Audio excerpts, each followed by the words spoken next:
Oye, me hace especial ilusión empezar con un autor, con un escritor, porque yo creo que no hay mejor plan que comenzar un año disfrutando de buena literatura, de buenos libros, de reencontrarse quizá con uno mismo en las historias escritas y en las historias leídas.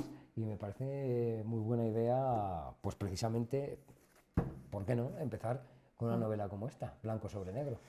Bueno, leer es una buena manera de invertir el tiempo, evidentemente. Claro que sí. Blanco sobre negro, ¿qué nos cuenta esta novela? Bueno, pues esta novela nos cuenta la vida de unos personajes que tuvieron mala vida, pero unos personajes que buscan una segunda oportunidad saliendo del mundo oscuro de la droga.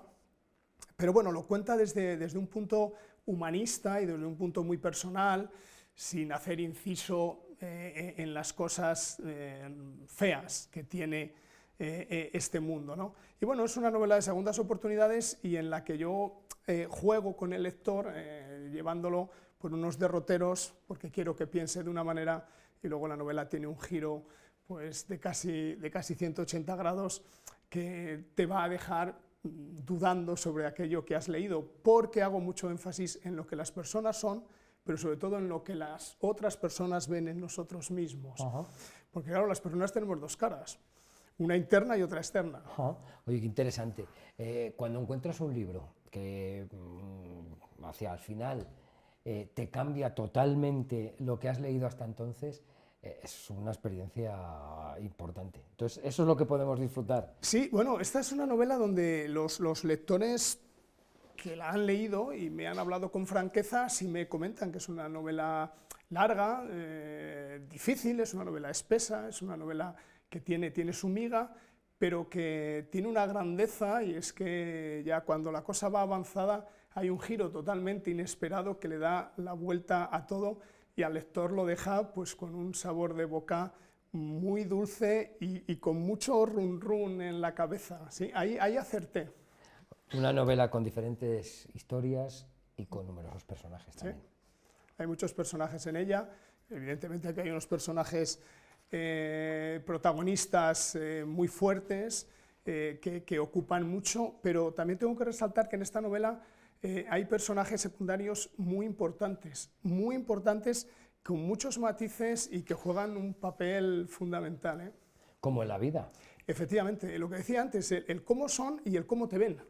Porque claro, ellos son de una manera y a través de los ojos de los personajes secundarios vemos cómo son o cómo parecen ser esos personajes protagonistas. Una novela que hay que leerla atentamente, ¿no? Sí. No Sí. es, no es, bueno, pues para leerla por encima, No. por decirlo de alguna manera, ¿no? Una novela en la que tienes que poner los 5 sentidos. Sí, y también he dicho muchas veces que cuando se empiece, que no se aparque, porque luego a lo mejor perdemos el hilo conductor y los matices que luego le van a dar esos detalles más adelante a la novela, ¿eh? Una novela ambientada en los años 90, concretamente Sí. en el año 1994. No sé. Una década en la que también eran muy importantes esas adicciones, ¿no?, a determinadas sustancias y esa manera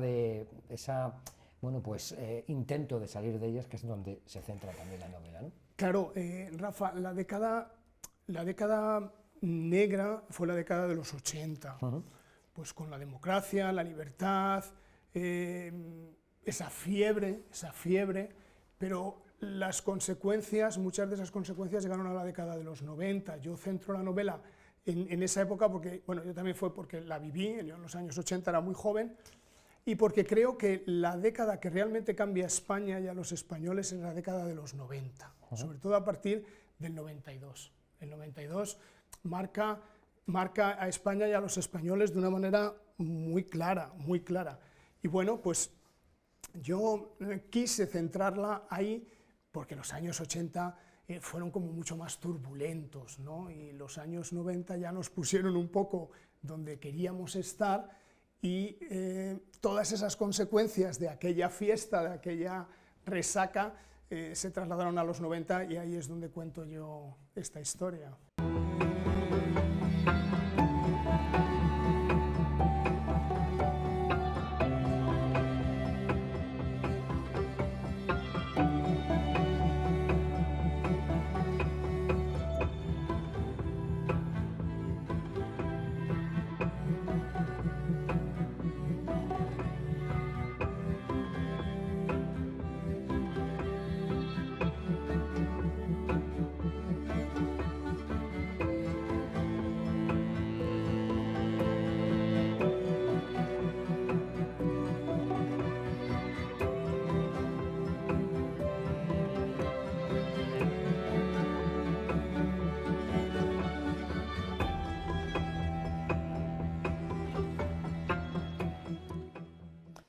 Qué bonito país, según nos muestran esas imágenes. José Luis, bienvenido.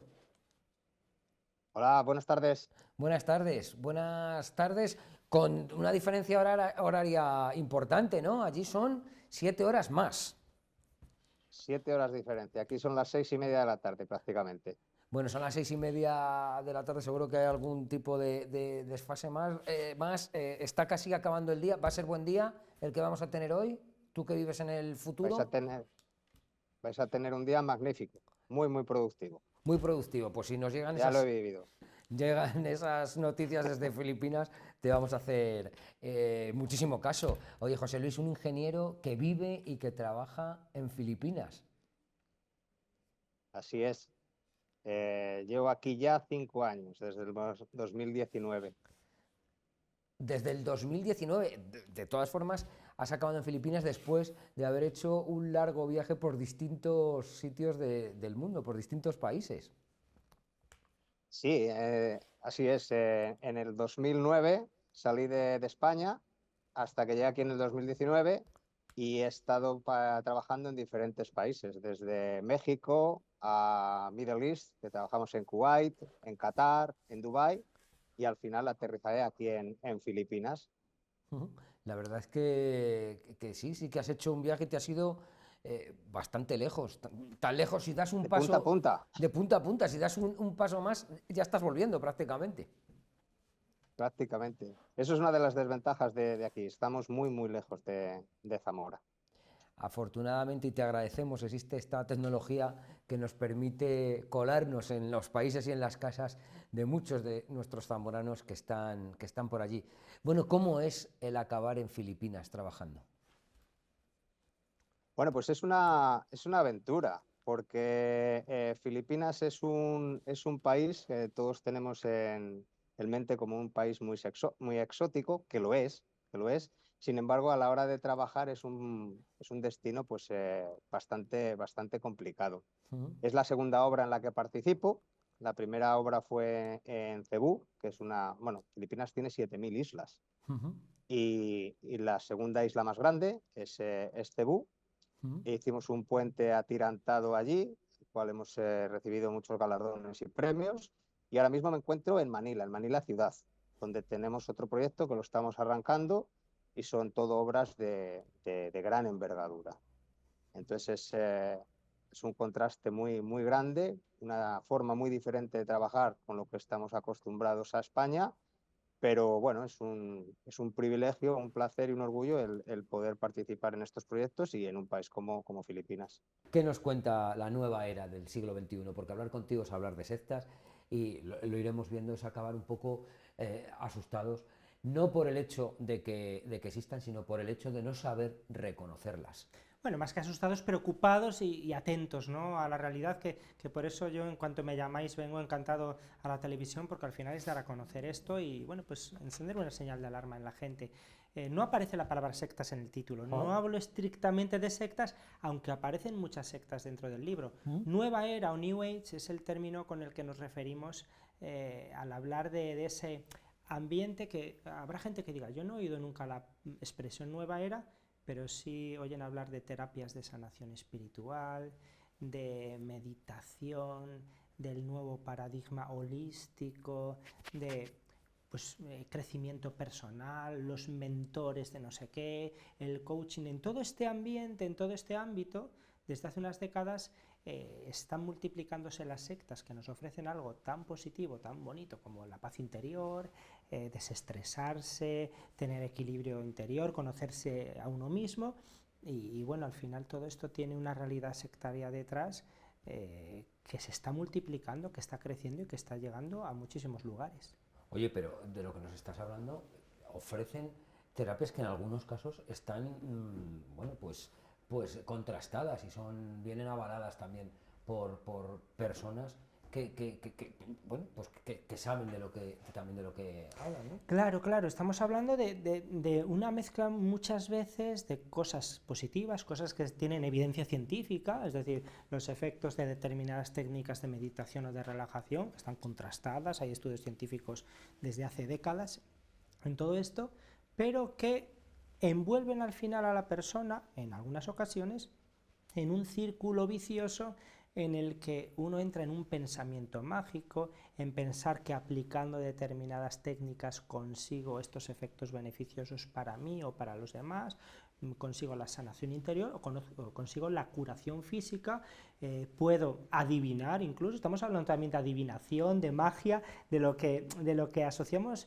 de toda la vida al esoterismo, al ocultismo, pero que ahora parece más light. Por ejemplo, una de las cosas de las que hablo en el libro es la popularización del tarot. El tarot que antes se veía como, bueno, vas a una persona que te adivine el futuro, echándote las cartas, ahora se presenta como algo psicológico y terapéutico. A través de las cartas, de los arcanos, vas conociendo tu propio interior, tus arquetipos y tal, y entonces pues se vende como algo más moderno, menos ciencia oculta y más nuevo conocimiento y sabiduría como herramienta de crecimiento personal, y esto en Instagram, en TikTok, en las redes sociales y a un público cada vez más joven y a los adolescentes le está llegando y está siendo muy seguido. ¿Qué problemas puede traer? ¿Qué efectos secundarios tiene adentrarse en ese mundo que estás diciendo, ¿no? Porque lo que comentabas del mindfulness, por ejemplo, o incluso el yoga, algunas determinadas terapias que sí que tienen la base que estábamos diciendo, que pueden sanar, tienen esa base científica, pero que pueden acabar derivando en situaciones así. Claro, tenemos que conocer bien, es decir, es cierto que hay estudios científicos que apoyan ese efecto benéfico del yoga del mindfulness que has citado, por ejemplo, en estas técnicas orientales antiquísimas, pero tenemos que saber, tenemos que tener la conciencia de que el yoga es una parte del hinduismo, el mindfulness es una parte del budismo, ver quién nos está enseñando eso o quién está acompañándonos en esa práctica y si lo está haciendo respecto a lo que nosotros queremos o nos está llevando por otros derroteros, es decir, de buscar unas posturas que me vengan bien para mi espalda o para mis problemas fisiológicos, o de buscar una meditación, una relajación que acabe con mi estrés, a convertirme en una persona con unas ideas y unas creencias diferentes y que termine apartándome de mi familia y que termine convirtiéndome en un fanático. Cada vez estoy conociendo más casos de este tipo, es decir, algo que parece simplemente el que yo practico algo, participo en algo y no llego a ser miembro de un grupo, no se puede decir que esté en una secta, y sin embargo los efectos en la persona, cuando vienen esas familias a pedir ayuda, y estoy hablando no solo de personas que vienen a Zamora a hablar conmigo, que me llaman por teléfono, sino de familias de nuestra propia tierra de Zamora que piden ayuda porque uno de sus miembros se ha metido en algo de esto, ya sea presencialmente o a través de internet, pues personas que acaban aisladas de su familia y de sus amigos, que se creen especiales porque tienen un poder o un conocimiento muy superior al de sus personas de alrededor, que se acaban encerrando de forma fanática en una realidad paralela de tipo totalmente sectario, es decir, sin estar estrictamente en una secta, lo que pasa en su vida es tal cual como si hubieran sido captadas por una. Es decir, al final acaban siguiendo a un gurú, a un maestro espiritual, consumiendo una serie de lecturas, de vídeos, que bueno, pues acaban retroalimentando en esa persona pues esa anulación de la voluntad, ese condicionamiento que puede llegar a la anulación y a que la persona pueda perder su libertad. Dicen que año nuevo, vida nueva, y esa filosofía es la que más o menos ha aplicado nuestro invitado de ahora. Aunque nos duela, aunque echemos de menos el sonido de sus motores y le veamos todavía con la moto haciendo sus acrobacias, aunque todo eso deje de hacerlo, seguiremos pensando y recordando todo lo que ha hecho. Y es que A.V. Campos se retira. Sí, la verdad es que suena así muy trascendente, suena con la tristeza que cada uno lo quiera analizar. La verdad es que es lo que te digo, te vamos a echar mucho de menos, pero que es una decisión que has tomado tú, es una decisión personal y es una decisión muy valiente y admirable. Sí, bueno, la verdad es que sí, bueno, y muy meditada, ¿eh? No ha sido nada impulsivo ni mucho menos. Y bueno, hoy por hoy estoy conforme y orgulloso de haber tomado la decisión. Digo hoy por hoy y creo que no me voy a arrepentir de eso porque me siento muy bien y creo que he llegado donde debería llegar y en el momento que debería de llegar. Con lo cual, no puedo pedir mucho más, la verdad. ¿Cómo es tomar esa decisión? O sea, ¿cómo decides, bueno, pues mira, voy a pararlo? Pues mi ilusión siempre fue dejarlo por decisión propia, evidentemente, no porque te lo impongan, que es muy fácil porque, yo qué sé, esto es un deporte de riesgo y puedes tener una lesión mañana, entonces la obligación está clara, que es dejarlo.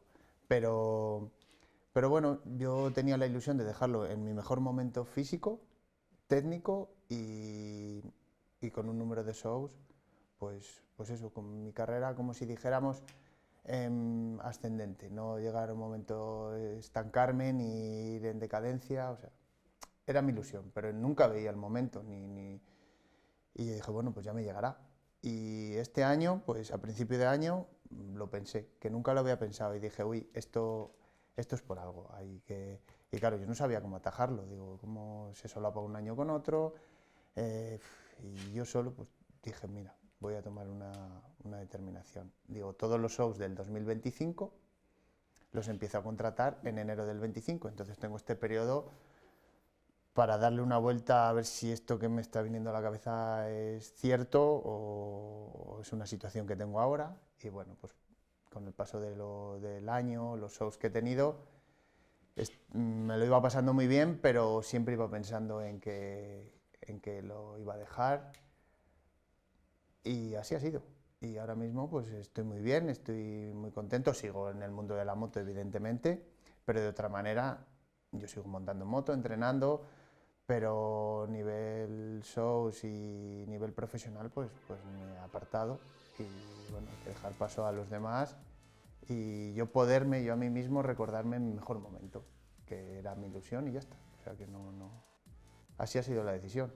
La verdad es que la tuya ha sido una carrera ascendente. Mira, tenemos ahí unas imágenes que grabamos ya hace un tiempo. Uf, ha cambiado mucho. Ha cambiado mucho y ahí ya estabas en un momento alto. Y la verdad es que te retiras, lo que tú mismo dices, ¿no? En el momento más alto. Ha sido una carrera ascendente en la que no has parado de mejorar. Con lo cual, tomar esa decisión, es por lo que lo decía en un principio, es una decisión valiente y admirable, ¿no? Es que el saber dejarlo en un momento en el que estás fenomenal, supongo que tiene que ser muy difícil. Sí, lo es. Lo es, pero no, la verdad que pensé que a lo mejor iba a ser un poquito más duro, pero yo creo que estoy tan convencido de lo que he hecho, tanto la decisión como el haber llegado hasta aquí de la manera que he luchado, porque bueno, cada persona es un mundo y a unos les hubiera costado menos, a otros más, pero yo sé lo que me ha costado a mí, la dedicación que le he empleado a esto y han sido 20 años de una dedicación plena, extrema, no sé ni cómo llamarlo, y no solo mía, mía y de mi entorno, mi familia, amigos, o sea, esto es un trabajo de mucha gente, no es Ángel llega, entrena y hace un show, no, hay muchas cosas detrás, muchas. Hay lugares que forman parte de la ciudad, como una calle, como una plaza, como un parque, lugares donde pasa la vida, donde nos relacionamos, donde nos hacemos amigos, donde disfrutamos, lugares que a veces cierran y nos quedamos tristes, pero que nos queda la alegría del recuerdo, lugares como el bar Viriato. Luis, hablo un poco casi desde la pena y perdona, pero es que todavía no he asumido yo que el Viriato haya cerrado. Ni tú ni yo. ¿Tú tampoco? No. Me hubiese gustado seguir un poco más, digamos que afinándolo todavía más. ¿Todavía más? Sí, algo así como una especie, no como una especie, como un club privado. Ajá. Tener una buena relación de clientes, que ya la teníamos, pero en la cual ya no fuera a todo el público, porque yo también estaba un poquito ya quería algo más suave, no quería esos barullos de los fines de semana, que no te daba ya ni tiempo últimamente. O sea, que después de haberlo dejado todavía continúas, Sí. y con ese Me tengo hubiera- que mejorarlo. Sí, quería eso, pero para eso quería, ya te digo, tener pues como 100 clientes y decir, oye, cuando vengáis, esto va a ser para vosotros, podéis traer a quien queráis. Ajá. Y bueno, y limitando el número, de no tener el bar, esos agobios que nunca tenías tiempo. Qué pena, esas cosas, esas ideas que acaban por determinadas circunstancias en la papelera, porque siempre son Sí, muy buenas ideas. No sé cómo hubiera salido, Oye. la verdad, pero era un intento. Y sobre todo con productos muy especiales. Qué bueno, Sí, qué sí, lástima. vinos. Oye, te iba a hacer una pregunta, pero la respuesta es evidente. Te iba a preguntar qué tal estás. Maravilloso. Te veo fenomenal. Sí, sí, estoy estupendo. Joder, ya tenía ganas de estar más de un día sin preocuparme de nada. Oye, esta entrevista a las 6 menos 10, un jueves, trabajando en el Viriato, era imposible. No, imposible, imposible. Imposible. Ten en cuenta que el horario del Viriato era levantarse a las 7, a las 8 en el bar, a las 3:30 en casa y a las 5 otra vez en el bar. 12, 1, depende. Entonces el bar es muy esclavo. Yo entiendo que en mi caso personal, en mi familia, que no hayan querido continuarlo, porque tela marinera, ¿eh? Yo me lo he perdido todo, o casi todo. Claro. He disfrutado mucho el poco tiempo que he tenido, pero como que esa comida rica y que te quedas con ganas porque no hay suficiente. Bueno, eso también Entonces, es una manera de analizar la vida, ¿no? Eso de que dices, es una comida rica que la has acabado rápido. Pero cuando te paras a pensarlo, también duele un poco, ¿no? El decir, joder, que he sí, perdido duele. muchas cosas, he sacrificado mucho, ya era el momento de descansar. Me he perdido muchísimo y sobre todo por la familia, por mi mujer, por Ana. Qué pena, porque prácticamente no nos veíamos. Ya. Y cuando nos veíamos era ya tarde y fuera, claro, en casa. Sí, he perdido mucho. Los niños crecieron y Saúl y Luis se hicieron adultos y yo estaba en el bar. Estaba pues mis 13, 14 horas, no te las quitaba nadie y mientras tanto pues la vida iba pasando y los niños iban creciendo. Y los veías muy poquito, muy poquito. Incluso en vacaciones no podías verlos porque tú cogías las vacaciones en octubre. Claro. Y eso cuando pasaron unos años y te habías estabilizado, porque los primeros 10, 12 años ni vacaciones ni subtía marinera. O sea, era bar y bar. Es eso que no vemos detrás de la barra, ¿no? Pensamos que, bueno, cuando entras en un establecimiento hostelero, pues la gente está detrás de la barra, además siempre con muy buena cara, sonriendo, qué tal, qué desea. Y muchas veces no eres consciente de que esa persona lleva muchas horas, le dedica muchas horas y se está perdiendo muchas cosas de su vida. Y es que la hostelería es así. Es algo muy sacrificado. Pero muchísimo. La hostelería es dedicación.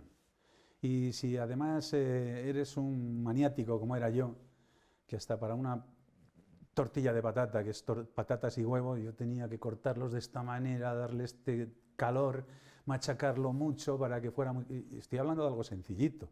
No te digo luego lo de romperte la cabeza para tener una barra con 18 o 20 tapas y cada 6 días cambiarla. O sea, tenía, no sé, podría enseñarte una relación de 80. 80 tapas distintas. Pero irlas cambiando constantemente. Dar todos los palos. Daba igual conservas, que carnes, que pescados, que lácteos. Era una mezcla de todo. Pero y luego cuando hacías un queso ya no solamente era el queso tenía que llevar manzana, a lo mejor una reducción de vino de toro, igual unas almendras. Y dices, ¿y dónde metes todo esto? Pues todo eso se metía en una barquita de pan tostado, que además tenías que comprar el pan crudo y tostarlo tú para que el cliente lo tomara pues como Dios, como hay que tomarlo. No decir, tengo el pan cortado desde las 10 de la mañana y el pan no es igual cuando lo compras que a las 9 de la noche cuando lo vas a comer. Aunque digamos, es del día, sí, del día es. Pero si te lo han hecho un cuarto de hora antes, está más rico. Entonces sí que es del día. Es de hace 15 minutos.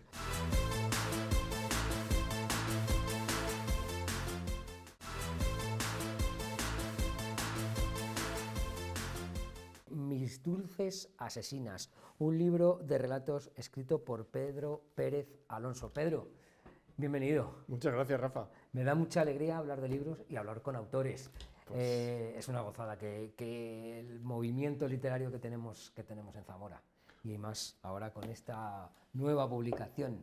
La verdad es que les ha salido muy bonita a los de la... Espero que... Nada, suele pasar, ¿eh? No es la primera vez que llegamos con el libro y tiene tantas ganas de salir de la tele que incluso con el ímpetu se cae de la mesa. Que, bueno, lo que decíamos, que una serie de autores zamoranos con muchas ganas de contar cosas que estáis publicando y que estáis editando, pues bueno, fenomenalmente. Pues sí, la verdad es que ha sido una experiencia que yo que no había tenido, yo nunca había publicado. Todo fue a raíz yo me colé en la final de Relatos Encadenados de la cadena SER hace 2 años y bueno, pues de 30.000 relatos eligieron 10 durante todo el año y uno fue el mío. Y entonces, dentro de las entrevistas, pues estuvimos ahí con Carles Francino, con Benjamín Prado y tal, y les llamó la atención que yo no había publicado nada. Y le digo, si es que yo no tengo ninguna intención de publicar nada, he presentado muchos concursos literarios, llevo escribiendo toda mi vida, pero no tenía ninguna intención de publicar nada porque me da una vergüenza atroz. Luego siempre estás con la duda, lo que yo he escrito está bien, es bueno. Eso es lo difícil, ¿verdad?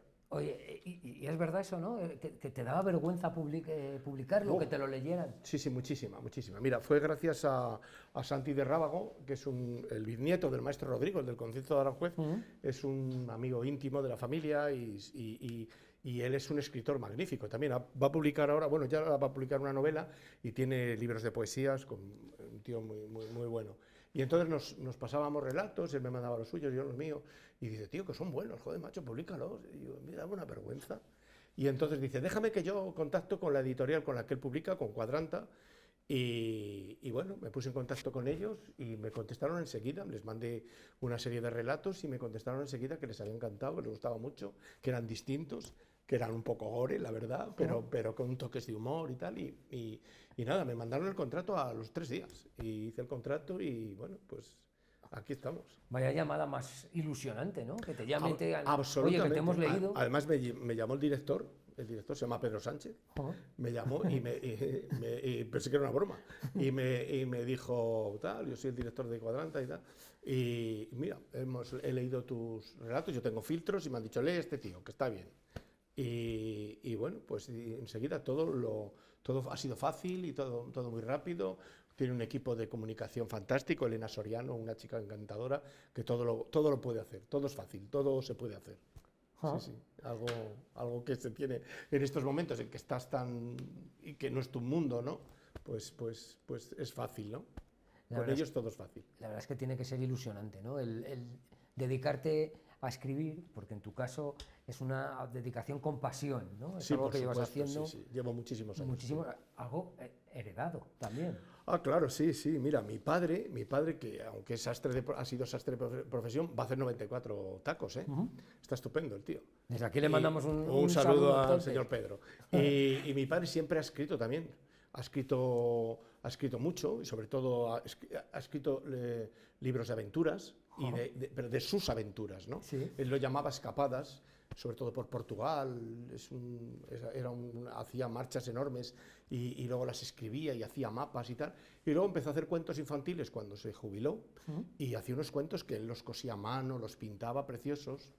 Y luego tiene un libro en la biblioteca, por si alguien está interesado, se titula Memorias del Río Duero, que es sus memorias desde que era un niño hasta prácticamente los 80 y tantos años, en el que iba aportando cosas de su visión del río Duero a través de distintos espacios, ¿no?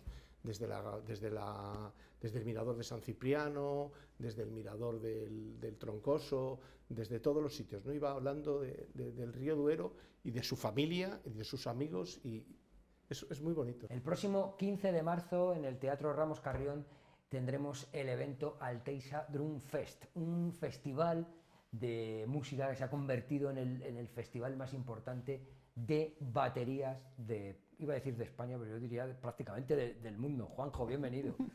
Muy buenas. Uno de los mejores de Europa, se puede decir, ¿sí? Y uno de los top 2 de España y Portugal. Pues, y se hace aquí, se realiza aquí en Zamora. Y se hace aquí, en el Ramos Carrión. Y nos visitan artistas internacionalmente conocidos, referentes mundiales absolutos, y que van a pasar aquí, bueno, pues ese 15 de marzo y que vamos a poder ir a disfrutarlo. Sí, señor. Se dice pronto, pero qué bien. Qué bien, qué bien. Llevamos 9 años, ha sido una andadura complicada, pero por fin tenemos todo lleno. Desde el primer día se vendieron en unas horas todas las entradas, y este año vamos a por todas. El mejor cartel hasta ahora y todo espectacular. Oye, ¿qué vamos a poder disfrutar en esta 9ª edición? Pues es un festival de 5 artistas, actúan 5 artistas, cada uno actúa 1 hora. Tocan encima de canciones, de sus propias canciones, hacen ejercicios, le explican a la gente, algunos entregan partituras y documentos para que puedan practicarlo en su casa. Un día de didáctica, de compartir, una fiesta, la gente se ha conocido aquí, muchos amigos de distintos sitios de España y de fuera de España se reúnen aquí, es una pasada. La verdad es que ves grandes baterías sobre el escenario y también entre el público, ¿no? Sí, yo todos los años lo digo cuando presentamos, que en el público todos los años hay mínimo 2 o 3 artistas que ya han venido a tocar al festival. Porque todos los años traemos a un artista español, o lo intentamos, a 1 o a 2, y claro, son baterías referentes. Este año viene el batería de Fito, el batería de... Va a estar el percusionista de Shakira en el público, hablamos del público, viendo. El batería de Extremoduro, un montón de gente así, muy conocida, el batería de Sober, por ejemplo, que también es muy bueno. Van a estar en el público disfrutando porque al final la gente que viene es muy gorda, muy grande. Qué bueno. Bueno, cuéntanos, ¿quiénes son los que vienen? Bueno, pues este año viene el primero en actuar a las 11 es Daniel Cárdenas, actual baterista de Sebastián Yatra. Por ejemplo, ha tocado en el Viña, en Chile, la semana pasada. Luego viene Ricardo Merlini, actualmente es el récord del mundo de golpes, el batería más veloz del mundo. Después viene Peter Erskine, puede que probablemente sea el artista que más discos de jazz ha grabado de la historia. Ha tocado con Weather Report, ha tocado con Diana Krall. Después viene Ángel Celada, uno de los maestros de España. Entre otras hizo las famosas giras de Mecano de 200 conciertos al año. Y después Yoyo Meyer, que es la estrella de este año, que solo actúa una vez por país al año, incluido con su grupo. Entonces, este año le tenemos en Zamora. O sea, este año, si lo quieres ver, solo puede ser en Zamora. Correcto, eso es. A ese nivel hemos llegado. Probablemente mucha de la gente que nos esté viendo, si no están muy metidos en el mundo de la música, el mundo de la batería, pues algunos no los conozcan. Pero estoy convencido que, por ejemplo, Ángel Celada, que ha tocado, dices tú, en las giras con Mecano, ha girado con El Último de la Fila, con Miguel Bosé, etcétera, etcétera. Es solo para que se hagan la idea del nivel de la gente que está viniendo. ¿Cómo se consigue eso? Ángel me escribió ayer, me llamó ayer y me dijo, oye Juanjo, yo de verdad no me veo con nivel para tocar con toda esa gente. Me lo dijo Ángel, o sea, es probablemente uno de los mejores baterías que ha dado el país. El nivel es que gente así de gorda tenga reparos. Luego yo he visto a gente que llena estadios temblar antes de salir a tocar, porque claro, la audiencia de 600 personas son 600 bateristas. Y entonces, claro, eso da nivel. Pero sí, el nivel es el más alto que hay en el mundo.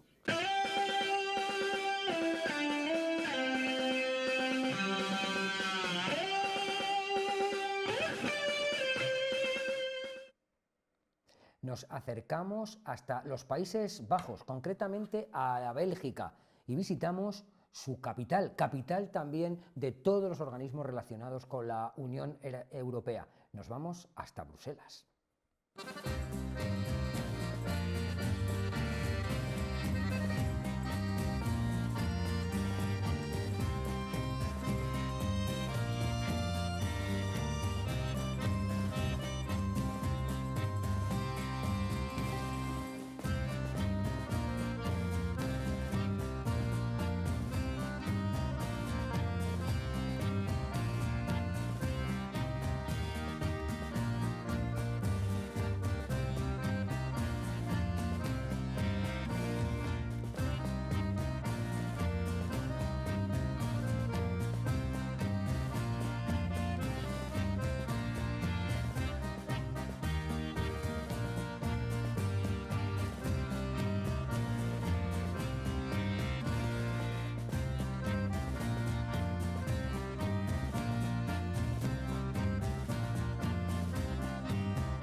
Pues en esa bella localidad se encuentra una zamorana, una científica que está realizando una labor muy interesante. Elisa, bienvenida.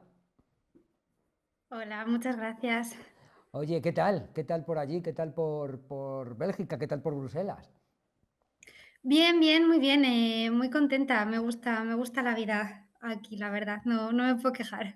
Hombre, siempre las imágenes que nos llegan a lo mejor son un poco, entre comillas, estereotipadas, es un poco los sitios más emblemáticos, pero qué ciudad más bonita. Sí, la verdad es que Bruselas es una ciudad muy bonita. Es una ciudad muy grande también, pero tiene puntos que son realmente bonitos. La Gran Place es algo que es maravilloso. Y luego no solo Bruselas, sino todas las ciudades que están alrededor también tienen un encanto que, bueno, es diferente a lo que tenemos en España y también es bonito de ver, claro que sí. Bueno, ¿qué es lo que haces en Bruselas? ¿Qué te ha llevado a establecerte en esa preciosa ciudad? Bueno, a mí me llevó mi carrera profesional. Yo cuando terminé de estudiar en Salamanca, Ujú. decidí que quería ser científica y entonces el siguiente paso era hacer un doctorado. Y bueno, por no perderme la experiencia de hacer un doctorado en el extranjero, empecé a buscar y bueno, al final encontré un puesto en Bruselas y me mudé aquí. Esto fue hace 8 años ya. Ujú. El doctorado lo terminé. El doctorado fue en un tema que no tiene nada que ver con lo que trabajo ahora. Estaba trabajando en neurociencia molecular. Ujú. Allí investigué cómo se desarrolla el cerebro durante el crecimiento del feto y una vez terminé empecé a trabajar ya como científica en la industria, donde lo que me dedico es a desarrollar métodos que puedan caracterizar cualquier tipo de terapia relacionada con el RNA. Ajá.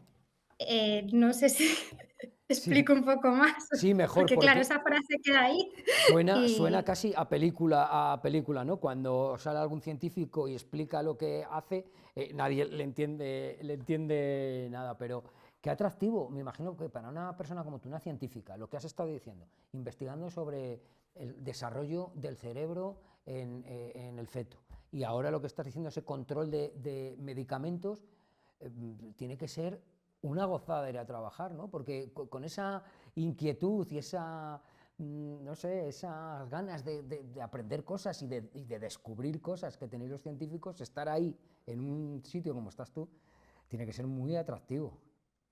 sí, sí, sí, yo la verdad que estoy encantada, estoy disfrutando muchísimo de mi vida profesional, porque bueno, el trabajo que hago, obviamente a mí me parece súper interesante, me encanta y, hombre, como en todos los trabajos hay días buenos y hay días peores, ¿no? Ujú. Pero es algo que disfruto mucho y no, no me cansa. Es lo que comentabas, el aprender todos los días algo diferente. Para mí es maravilloso porque estás en continua evolución y sobre todo, en mi caso, en temas que a mí me llaman la atención y me interesan. Entonces, sí, sí, yo la verdad que estoy aquí viviendo el sueño profesional. Los días 7 y 8 de marzo se celebrará en el Teatro Ramos Carrión de Zamora el Congreso Ahora Ilusión, un congreso que premiará al doctor forense y doctor psiquiatra don José Cabrera. José, bienvenido. Hola, ¿Qué tal? muchas gracias. Pues aquí a la espera de la ilusión con ilusión del premio. La, eh, Increíble. la verdad es que no sé hasta qué punto choca, llama un poco la atención que un psiquiatra forense reciba un premio Sí. a la ilusión, ¿no? Bueno, a lo mejor es que la vida me ha enseñado que hay que vivir precisamente con optimismo, con ilusión. Además, os voy a decir una cosa, y a los que nos están viendo, la misma cosa. Si se tiene ilusión y optimismo, se va al baño mejor, se curan mejor las heridas, no te resfrías nunca. Y encima eres más feliz y se duerme mejor. Todo eso es lo que da la ilusión y el optimismo. Oye, qué bueno, o sea, hablamos de efectos secundarios de otros medicamentos, pero precisamente la ilusión, el único efecto secundario es esa sonrisa que te vemos. Brutal, brutal. No falla además, ¿eh? No falla, aunque la vida sea dura y la vida para un forense siempre es tragedia, de la tragedia también se aprende mucho. Hablas de, es verdad lo que dices, ¿no? Esa vida para los forenses que siempre tragedias. estamos acostumbrados a verte en la Mm, pantalla desde hace mucho tiempo, precisamente hablando de tragedias y hablando de una manera muy cercana, hablando bueno, pues directamente a las personas y sabiendo que de lo que estás hablando, bueno, pues hay una vida y hay unas situaciones detrás. Con lo cual, por eso te decía que a lo mejor sorprende sí, un poco, ¿no? El ya. hecho sorprende para bien. Bueno, decía San Francisco de Sales, yo soy un poco meapilas, que conste y lo digo y no me importa decirlo, porque es lo que hay. Bien, San Francisco de Sales decía cor ad cor loquitur, es decir, corazón a corazón es como hay que hablar. Yo hablo al que nos está viendo al otro lado, o sea, yo no hablo para contar un rollo y tal y cual, y además hablo en pedazos cortos de tiempo, que es como se habla mejor. Y eso la gente lo agradece. La leche siempre es blanca, señores. Estamos en un tiempo en el que es más complicado hablar de ilusión. Sí. Es más complicado porque se maneja mejor a la gente y sobre todo a la hora de votar si la gente está en la incertidumbre, en la zozobra, en el pesimismo. Es mejor tener a la gente, digamos, entre comillas, atemorizada que contenta. Un individuo contento piensa mejor que el individuo que está triste, que está abducido, que está alienado. Y eso es lo que nos ocurre ahora. Desde la pandemia, que nos han dado un cogotazo fuerte, estamos todos expectantes. Por lo tanto, es el momento de decir, señores, se acabó el rollo. Ilusión, optimismo y alegría. Oye, has nombrado la Sí. pandemia y precisamente te iba a hablar de ello, ¿no? La pandemia sí que marcó un punto de inflexión en el que nos vimos vulnerables y sobre todo en salud, en salud mental, ¿no? Sí.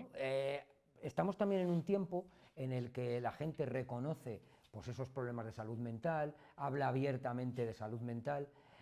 Quizá fue gracias bueno, pues a ese tiempo que estuvimos confinados. Sí, mirar la pandemia, y los que nos están viendo lo saben, la pandemia nos dio un bofetón, nos tiró al suelo y nos hizo ver que éramos vulnerables. Y además perdimos la confianza en el otro, ese otro que te podía contagiar. No nos dábamos la mano, no había abrazos, estábamos solos. Y eso nos ha hecho un antes y un después. Y aún estamos pasando ahora, 5 años después, estamos pasando las secuelas de aquello. La pandemia nos colocó en nuestro sitio. La naturaleza nunca perdona. Y ahí estaba el virus para recordárnoslo. Con lo cual, de algo tan reciente, hablar ahora de ilusión, Mm, por eso es doblemente bueno, pues satisfactorio, ¿no? Y es doblemente satisfactorio pues que mm. que lo recibas tú. Pero es que es muy Bueno, difícil ilusionarse, ¿no? ya. Es muy difícil, pero es difícil sobre todo porque la sociedad es adversa. Somos hostiles, competitivos, miramos al otro de reojo y como no miramos al otro como un hermano, como alguien cercano, estamos siempre en competencia con ese otro. Este tiene más que yo, este vive mejor que yo, este tiene otro coche, un coche más bueno que el mío. Es decir, vivir así no es posible porque siempre hay alguien más guapo, más inteligente, más alto y más simpático. Siempre, siempre. Pero incluso nuestras propias mujeres, nuestro marido, nuestro hijo, siempre hay una mujer más guapa, un marido más guapo, más listo. Entonces, no podemos vivir siempre en lucha contra nosotros mismos. Y por eso la ilusión, el optimismo, levantarse por la mañana y decir al ataque, pero a ver al otro, no a mirarse el ombligo, que nos miramos mucho el ombligo. Cada vez que vienes es un festival tecnológico, por siempre hablamos de cosas nuevas. De hecho, eres ya un ejemplo de última tecnología. ¿Qué llevas ahora en la muñeca? ¿Qué llevas ahí? No lo sé muy bien porque me ha llegado hoy. Me ha llegado hoy y se supone que le tengo que dejar 30 días para que me conozca un poco. Pero es una herramienta para ayudarme a cuidar mi salud, mi ejercicio, etcétera, pero no tiene notificaciones, por lo que no tiene, entre comillas, la molestia de que me vibre, que me suene el WhatsApp, etcétera. Está orientado no a darte datos técnicos, sino decirte, no tomes tanta cafeína, échate un poquito antes que no has recuperado bien. Ese tipo de cosas. O sea, que te hace un seguimiento, te va dando consejos. Es casi, te has colgado una madre, casi. Exacto, me he colgado aquí una madre porque todos la necesitamos, que alguien que esté detrás de nosotros para que nos cuidemos, exacto. Oye, dicho además con todo el cariño y con todo un saludo a mi madre, un saludo a todas las madres. Aprovecha si quieres también saludar. Hola, a la mamá. Y bueno, ¿qué es eso? Última tecnología. Oye, estamos hablando últimamente muchísimo, estamos escuchando hablar últimamente muchísimo sobre la inteligencia artificial, de eso que nos viniste a hablar hace ya un tiempo, o sea que siempre ha sido un adelantado y contigo da gusto contar, por eso precisamente. Bueno, ¿qué pasa con la inteligencia artificial? Ahora vemos que Trump entra al gobierno y una de las primeras, bueno, de las primeras acciones que hace es duplicar o triplicar, aumentar el gasto en Es que, pues en ello, ¿no? Es que hay que hacer, en mi opinión hay que hacerlo. Es cierto que en este caso, vuelvo a decir, en mi opinión, Europa se puede quedar atrás con tanta regulación, que es cierto que tiene muchos peligros, lo estábamos hablando, que hay que tener muchísimo cuidado, pero no invertir en inteligencia artificial, en mi opinión, es un error grave, porque estamos hablando de que el nuevo Google, el que sea, puede ser OpenAI, que es la empresa de ChatGPT, puede ser el propio Google, puede ser otra, se está viendo ahora quién va a ser el futuro.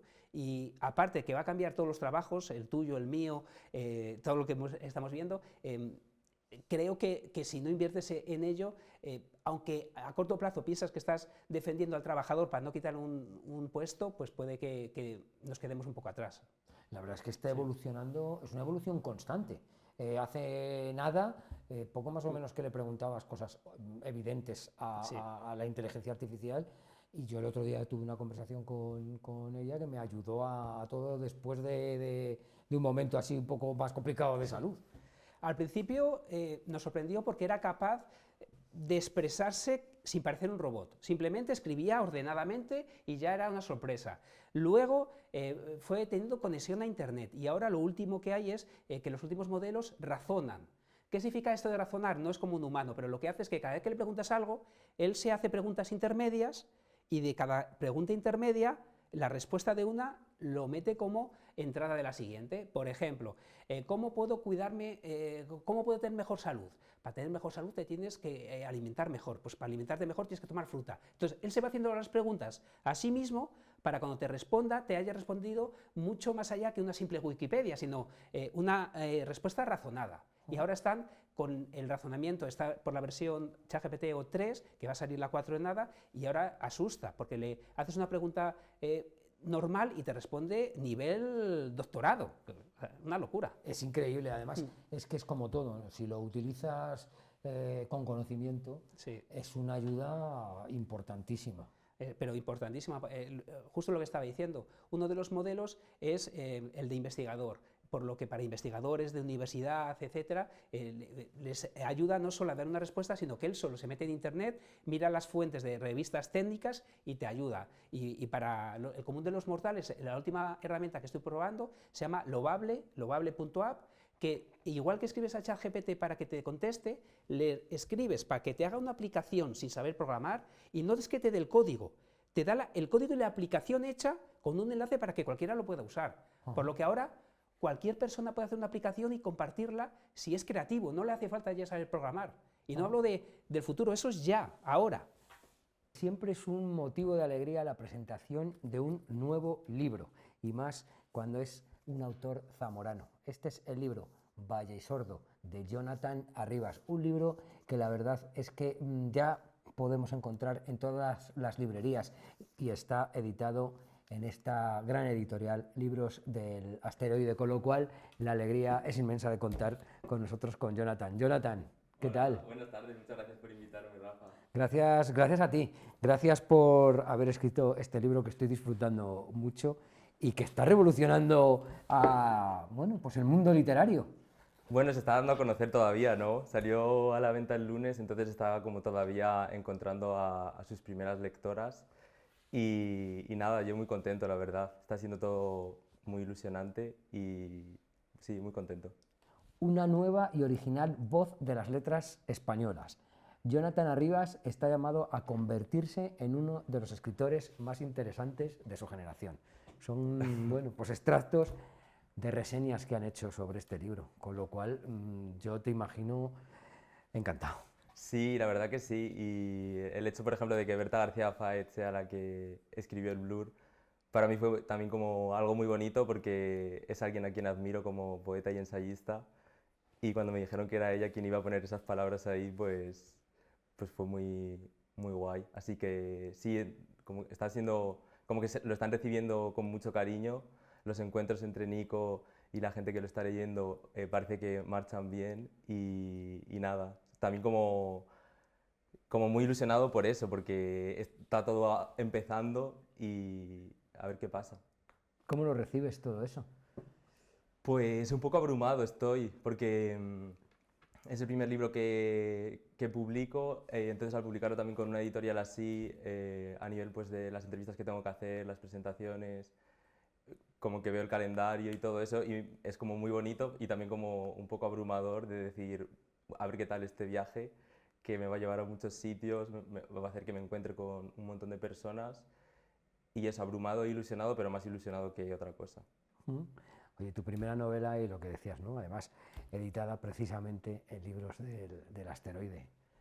Es que da vértigo. Te lo estoy contando, te tengo aquí y dices, es que me parece algo muy bueno. Pues sí, la verdad que sí. Además es como, lo hablaba el otro día con Manuel, que es bonito que este libro se haya editado en Libros del Asteroide porque siento que la historia que se cuenta es delicada, la manera en la que está contada también como que es delicada, no esa voz del niño, como una voz infantil, y que sea Libros del Asteroide quien edita Valle Sordo hace como que la delicadeza acompaña esa historia, no solo en lo que se refiere a la escritura, sino también a la edición. Y eso me parece, bueno, es una suerte al final. Yo, pues como te puedes imaginar, estoy encantadísimo. ¿Qué has sentido cuando has entrado a las librerías y lo has visto? Pues es como extraño porque, claro, ha sido una historia que yo he estado escribiendo a lo largo de 3 años y que era como un archivo de Word en mi ordenador y de repente es como algo físico con una foto estupenda que podemos comentar ahora. Sí, como que la gente lo puede tocar, lo puede oler, lo puede leer y eso nunca me había pasado por eso, porque es mi primer libro y entonces es una sensación extraña de decir, anda, mira, eso lo he escrito yo, no sé, muy guay. Oye, ¿qué nos cuenta Valle Sordo? Dices que es una historia delicada. ¿Qué nos cuenta? Ya te digo que he empezado a leerlo, es la voz de un niño, ¿no? De 13 años, ¿no? Bueno, 12 años 12 tiene Nico, años, sí. de Nico, y está precisamente, es una de las claves de esta novela, ¿no? Que está contada a través de esa voz de un niño. Pero ¿qué es lo que nos cuenta? O sea, pues Valle Sordo cuenta un poco la historia de Nico en su verano de quinto de primaria, porque él tiene 12 años, pero habla de lo que le ocurrió en el verano de los 10 años. Y como que él quiere participar en el programa de Fama a Bailar, entonces como que digamos es la ilusión un poco que acompaña al personaje a lo largo de toda la historia. Y por otro lado también está la relación que tiene con Ethan y Thelma, que son como sus mejores amigos, qué pasa con esos amigos a lo largo del verano. También la relación que tiene con tía Justi y la abuela, que es como una relación yo creo que muy especial. Y luego también la relación que tiene con los padres. Tiene como varios puntos, yo creo, que van avanzando más o menos a la vez. Y eso, pero sobre todo es como una historia ilusionante de un niño que vive en un pueblo de Zamora y que quiere ser bailarín.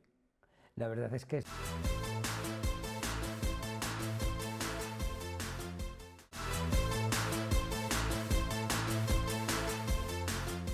haya gente que esté dispuesta a pues salir de su zona de confort, eso que se llama ahora, e irse a un país lejano, en este caso, en tu caso, a República Centroafricana, a echar una mano sin saber lo que te vas a encontrar, sí. La verdad es que es admirable. Sí, la verdad es que sí, pero bueno, yo creo que personas como yo hay muchísimas más, O sea, que hay, si tú sales de aquí, ves que hay muchísima gente que hace muchísimas cosas sin esperar nada a cambio, solamente con la recompensa de ver la gratitud o en la mirada o en los ojos o en un saludo o en una palmada o en un acto de agradecimiento, pero sin más, Y eso hay muchas veces que es mucho más importante que lo económico, sin lugar a dudas. Qué interesante lo que estás diciendo y más escuchar ese tipo de mensajes en estas fechas. Sí, la verdad es que sí. Me imagino que también es la vivencia que puedas tener, que luego nos contarás, hablar de ello. Me imagino que esa vivencia que tienes en un país como en este caso en el que estábamos hablando, en República Centroafricana, es algo que te hace cambiar la perspectiva, ¿no? Y ver las cosas de una manera totalmente distinta.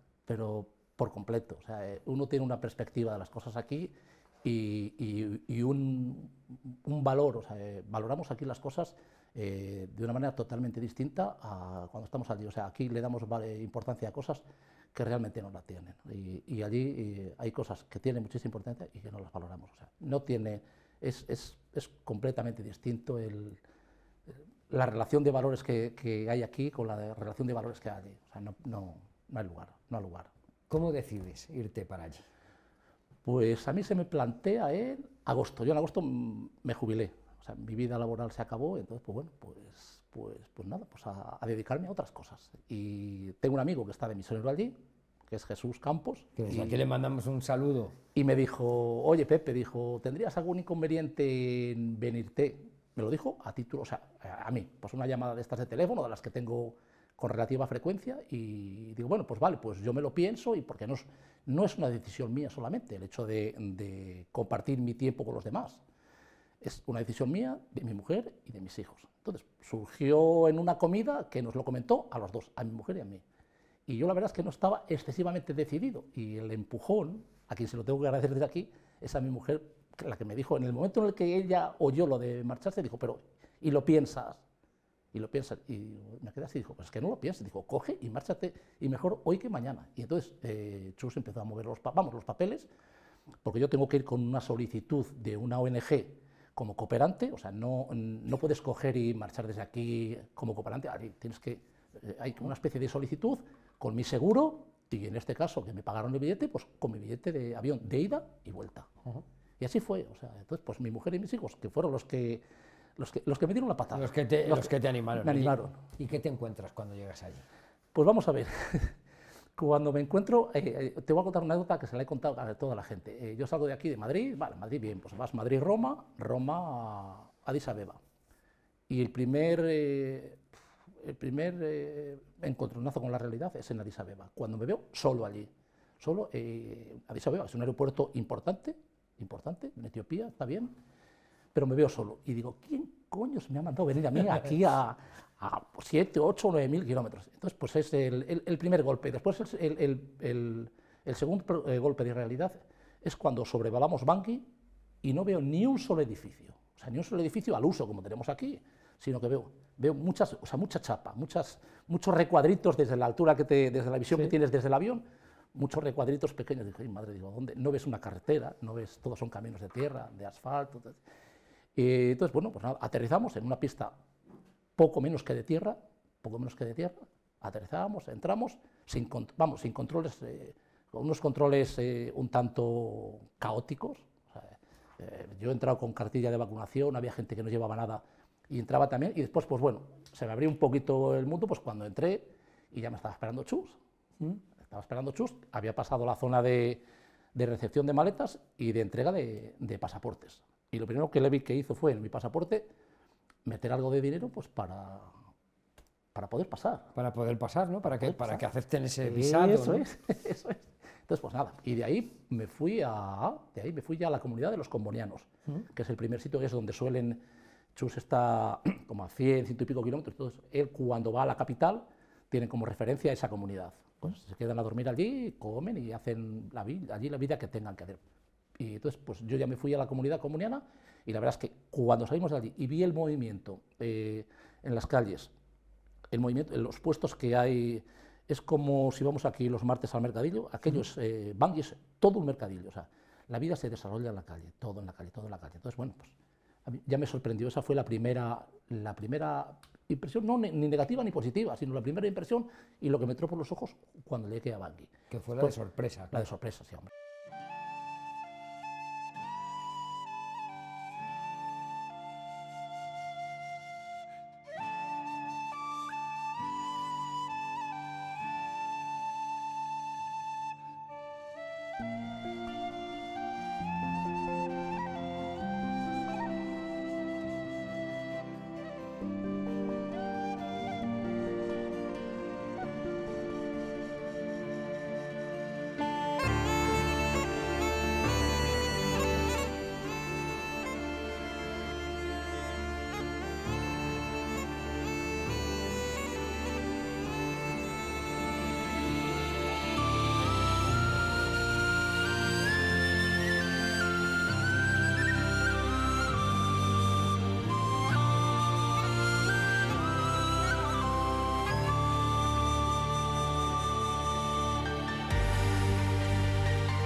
Joaquín, qué bonito, qué bonitas las imágenes que nos has mandado. La verdad es que Escocia es un país precioso. ¿Qué tal?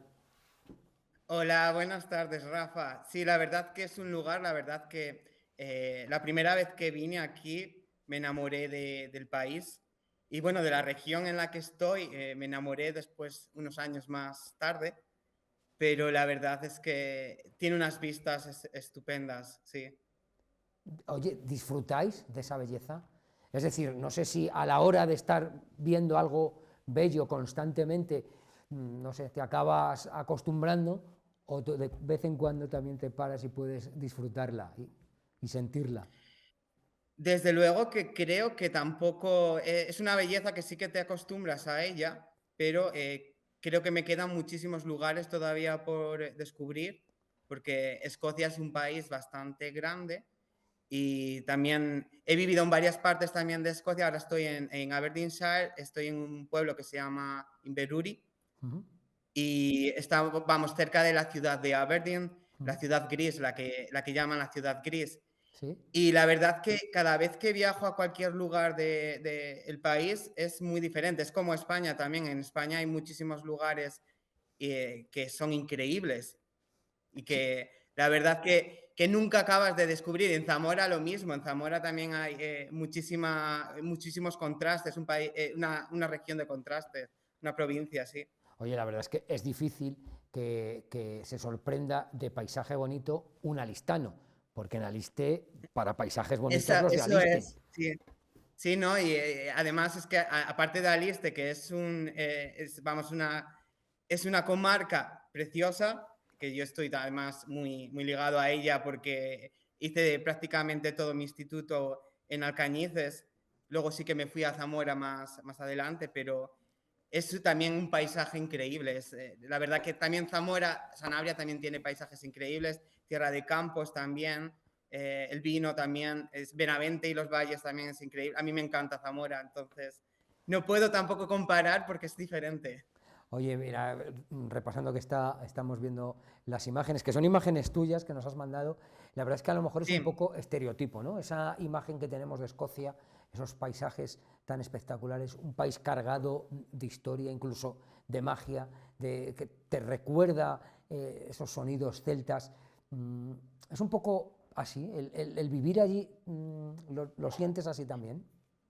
También depende de las regiones donde vivas. Yo en la región en la que estoy, que es una zona bastante agraria, donde hay muchísimo más campo, hay menos cultura tal vez, la gente no la valora tanto, es una de las zonas también menos pobladas, pues es verdad que no hay muchísimos castillos, eso sí es verdad, hay muchísimos castillos y muchas zonas interesantes para ver, pero lo que más es naturaleza. En esta zona muchísima naturaleza. Últimamente escuchamos el término cuñado prácticamente para todo. Acuñado para definir a esas personas que sin tener mucha idea hablan como expertos de prácticamente todos los temas. Precisamente para esos cuñados ha salido esta guía, esta ciencia para cuñados, escrita por Tomás Gestoso Matei. Tomás. Hola, muy buenas tardes. Bienvenido. Rafa. Gracias. ¿Qué tal? Oye, ¿qué es un cuñado? Científicamente hablando. Científicamente hablando. Un cuñado es un poco esa persona que tiene conocimientos, le gusta participar, pero a veces no lo canaliza bien, ¿no? No utiliza buenas fuentes y nos da consejos que pueden o no estar basados en algo demostrado. Ajá. O sea, yo doy mi opinión, no tengo ni idea, pero ahí la dejo. Pero das la opinión, claro, de cualquier cosa, porque a los cuñados porque yo me incluyo, gusta participar en todas las conversaciones, somos sociables, entonces tenemos que estar ahí, tenemos que aportar nuestro granito de arena, a veces con la mejor intención, aunque bueno, la idea es que lo que digamos pues esté fundamentado y no caigamos en desinformaciones. Oye, ¿cómo es esta guía científica para cuñados? Pues la idea surgió de una cena. Que es donde se da el cuñadismo, ¿no? Efectivamente, porque los cuñados son los reyes de la sobremesa. Estaba allí y yo estaba escuchando algunas cosas que estaba diciendo, bueno, no voy a decir nada, pero me quedé con la copla y luego lo investigué y había cosas que eran ciertas y otras cosas que no. Y digo, bueno, es la facilidad de opinar sobre cualquier tema lo que caracteriza a un cuñado. Y el libro es un poco una guía del buen cuñado, porque yo me identifico como cuñado y un cuñado es una figura que trato en el libro con mucho cariño. Y la idea es dar argumentos, dar validación y aportar ciencia para que los comentarios los hagamos con rigor. Comentemos, pero seamos transmisores, seamos altavoces de información veraz. Qué bueno, la verdad es que es una guía súper necesaria. Sí, porque estamos en un mundo que con las redes sociales estamos teniendo cuñados 2.0 y 3.0. Oye, ¿qué cuñadismos rodean a la ciencia? Pues hay muchos y yo he intentado coger los del día a día, ¿no? Lo hablábamos antes en este descanso, que yo creo que el más popular ahora es el dilema de las gasolineras. Están aflorando muchas gasolineras low cost y ¿por qué serán tan baratas? Y se ha hablado de todo. No, es que el combustible es de peor calidad, es lo último, lo primero que quedan los camiones, le echan lo compran agua en sitios distintos, le echan agua, te echan menos. He escuchado de todo con las gasolineras, ¿no? Pues esa es una, por ejemplo, de las cuestiones que abordo, que esa es, yo creo, muy del día a día y muy de cuñado actual. Oye, te he visto algunas otras de las que abordas, ¿no? Como eso de que el 5G es nocivo para la salud. También es otro cuñadismo. También es otro cuñadismo. Ahí hay que decir que los estudios hasta ahora realizados concluyen que no, pero que siguen investigación. En ese aspecto no se puede decir con cierta rotundidad al 100% que no. Podemos decir que hasta ahora los estudios que ha habido, garantizados de grandes organizaciones como la propia OMS, dicen que no es perjudicial, que es un nivel bajo como es el café y lo tomamos todos, un nivel B de canceriginal, que es, pues nada, muy poquito. Oye, ¿y beber más alcohol hace que no tengas resaca? ¿Que se te pase la resaca? Podríamos es otro pensar cuñadismo, ¿no? que un clavo saca otro clavo, pero en este caso no. Cuando ingerimos alcohol, la resaca es un síntoma de esa intoxicación, de haber excedido el límite que nuestro hígado puede procesar, ¿no? Haber bebido en exceso en un tiempo muy reducido. Y lo que está pasando es que en nuestro hígado se están creando subproductos y esos son los que nos están dando esos síntomas tan característicos de la resaca. ¿Que bebemos más? Pues al empezar la ingesta el hígado comienza de nuevo el trabajo y deja de producir esos subproductos, pero los vas a prolongar el efecto y vas a tener más. Vas a tener el doble. Cuando te llegue será peor, que te llegará. Y claro, no es cuestión de la gente que viva en una resaca constante. Si no sería, para ir quitando resaca, caer una tras otra, que no es bueno tampoco. Oye, sería divertido, pero yo creo que poco productivo a la larga. Acabaríamos todos muy destrozados. La ciudad más grande del estado de Texas, con más de 2 millones de habitantes y famosa por albergar el Centro Espacial Lyndon B. Johnson de la NASA. Hablamos de Houston.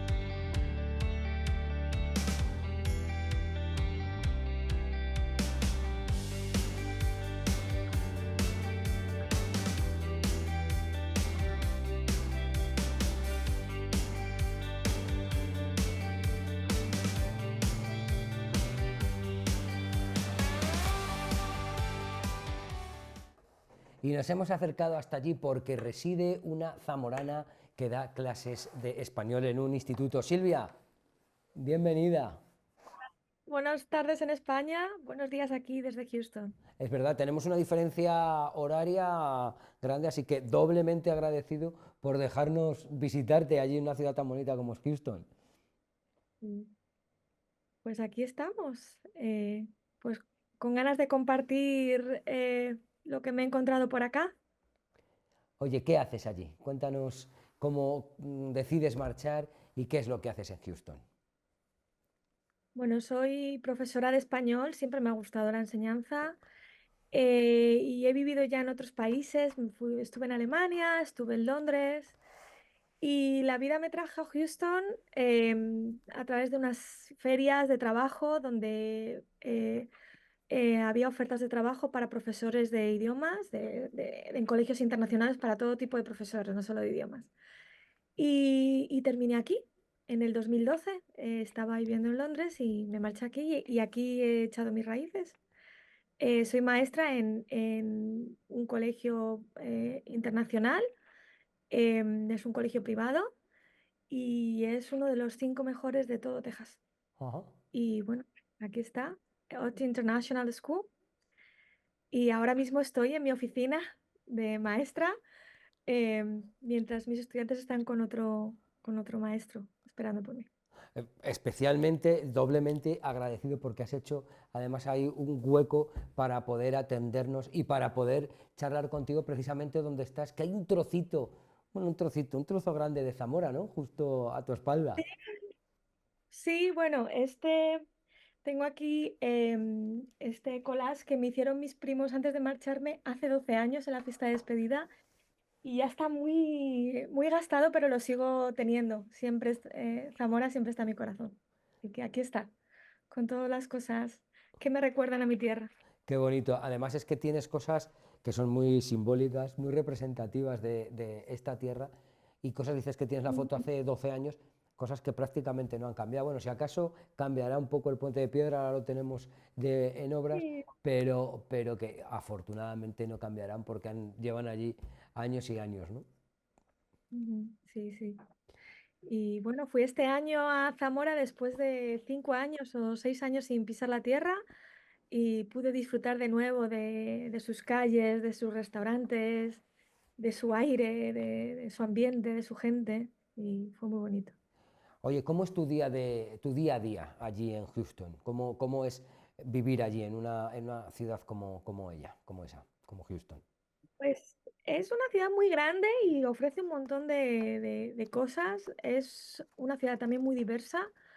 El 40% de la población de aquí de la ciudad habla español nativo y el español es un idioma que buscan muchos estudiantes aprender y seguir mejorando. Entonces, me siento muy cómoda como maestra aquí. Cuando recibes o realizas tú visitas a amigos, es un motivo de alegría. Y es doble si además esos amigos presentan nuevo libro, como es el caso con el manuscrito de sangre, la nueva publicación, la nueva novela de Luis García Jambrina. Luis, ¿qué tal? Muy bien, aquí encantado de estar contigo Oye, otra ya vez. es una visita que me encanta recibir, me encanta charlar contigo además por estos motivos. Te imaginaba escribiendo porque como vas prácticamente a libro al año, digo, nos va a hacer un hueco porque el resto está dándole que te pego. Tienes que tener la mano ya cansada. Es que el del año que viene ya lo terminé. O sea, que Así- juegas con Ahora ventaja. estoy de promoción. O sea, Sí, el sí. próximo ya lo No, tienes acabado. sí, bueno, siempre hay que revisar, pulir, pero prácticamente está terminado, sí. Que será sobre Unamuno de nuevo. Otra vez con Unamuno, pero bueno, vamos a hablar primero de Sí, sí, este sí. y luego ya hablaremos del de Unamuno, del que se publicará para el año que viene. La verdad es que estamos ansiosos. Siempre pasa con los escritores, hablamos del último libro y siempre preguntamos por el siguiente. Y en la literatura es para disfrutarla y para bueno, pues dedicarle tiempo y disfrutarla, valga la redundancia. ¿Qué nos cuenta este manuscrito de sangre, esta nueva novela? Bueno, pues es muy novedosa con respecto a las anteriores porque llevo a Rojas nada menos que a Roma. La Roma de principios del siglo XVI, la Roma de los Borgia. Precisamente lo que tiene que hacer Rojas es investigar la muerte de Alejandro VI, el famoso Papa Borgia, que acaba de morir en el Vaticano. Es una muerte muy sospechosa. Había mucha gente que le tenía ganas al Papa.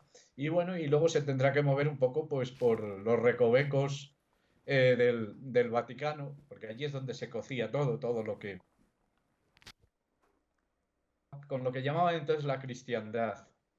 Y allí pues lo veremos enfrentándose a muchos cardenales, a la propia familia Borgia, al hijo, a César Borgia, a Lucrecia Borgia, también aparece Maquiavelo.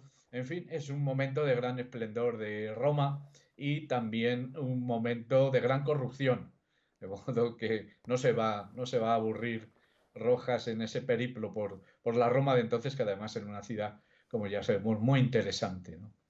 ¿Qué tal se ha encontrado Fernando de Rojas por Roma? ¿Qué tal le ha venido salir de su hábitat y viajar? Pues yo creo que es el peor reto en el que lo he puesto de todas las novelas, porque claro, tiene que moverse por el Vaticano y además bregar con una familia como los Borgia, que es verdad, es la familia perseguida por la leyenda negra. Yo he tratado un poquito de poner las cosas sobre las íes. Los Borgia no eran peores que los demás papas y grandes familias italianas, ni peores ni mejores. Simplemente pues que les tenían ganas porque eran de origen valenciano, de origen español, y los italianos no querían que nadie de fuera y menos de España pues ocupara la cátedra de San Pedro. Y de ahí viene esa mala leyenda que luego se ha ido acrecentando con el tiempo hasta llegar a nuestros días. Hay algunos historiadores que empiezan un poco a corregir esa visión y yo he querido mostrar las dos caras de los Borgia.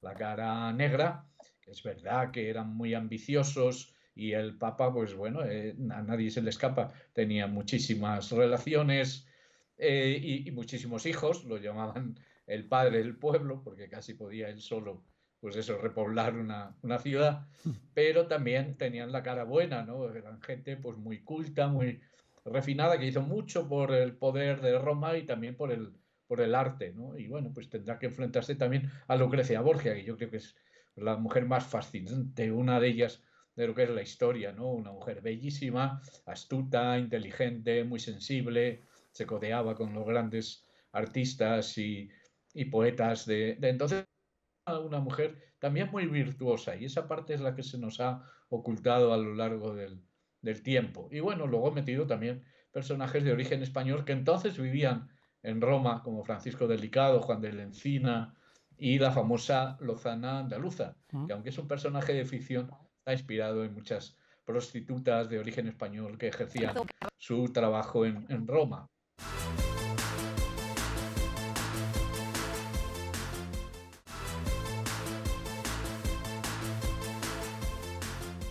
Hoy visitamos Pasadena.